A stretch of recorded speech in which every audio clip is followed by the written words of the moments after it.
राहुल गांधी यांच्या लोकसभेतील विधानाचा निषेध म्हणून पालघरमध्ये बजरंग दल आणि हिंदू संघटनेने हुतात्मा चौकात निषेध आंदोलन केले। त्यावेळी राहुल गांधी यांच्या विरोधात जोरदार घोषणाबाजी करण्यात आली होती। या आंदोलनात मोठ्या प्रमाणात महिलांनी सुद्धा सहभाग नोंदवला होता।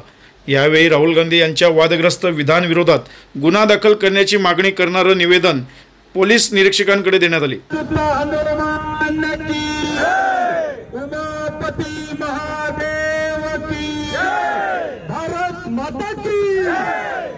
माता की सत्य सनातन हिंदू धर्म की।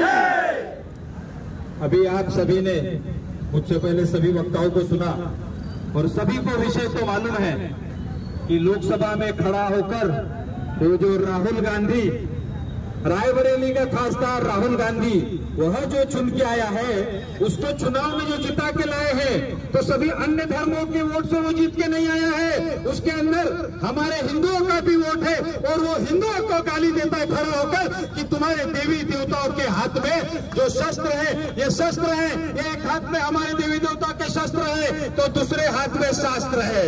तो उस शस्त्र के लिए वो बोलता है कि ये हिंदू समाज, यहाँ हिंदू समाज हिंसक है, यहाँ हिंदू समाज झूठा है, असत्य है।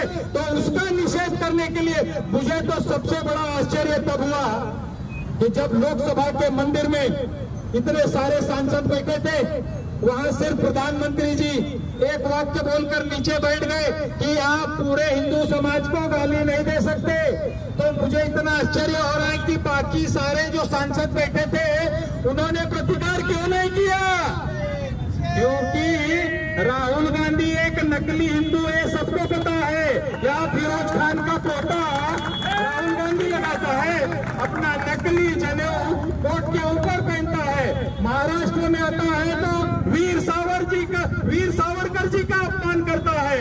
उसकी हमेशा की जो ये आदत पड़ी है, तो इसीलिए कहा गया है। आप लोगों ने चाणक्य जी का तो नाम सुना होगा ना?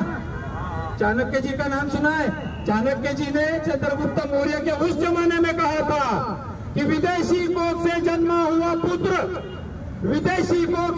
हुआ पुत्र कभी राष्ट्रभक्त नहीं हो सकता, क्योंकि उसके अंदर वो भाव और भावना, इस मिट्टी की खुशबू नहीं है। उसके दादा परदादा का खून इस शहीद मिट्टी में शामिल नहीं हुआ है, तो उसको कभी भी वह राष्ट्रभक्त का भाव आएगा नहीं। तो मैं बताना चाहता हूँ कि जो ये हिंसक का जो शब्दों का प्रयोग किया है, हमारे देवताओं के हाथ में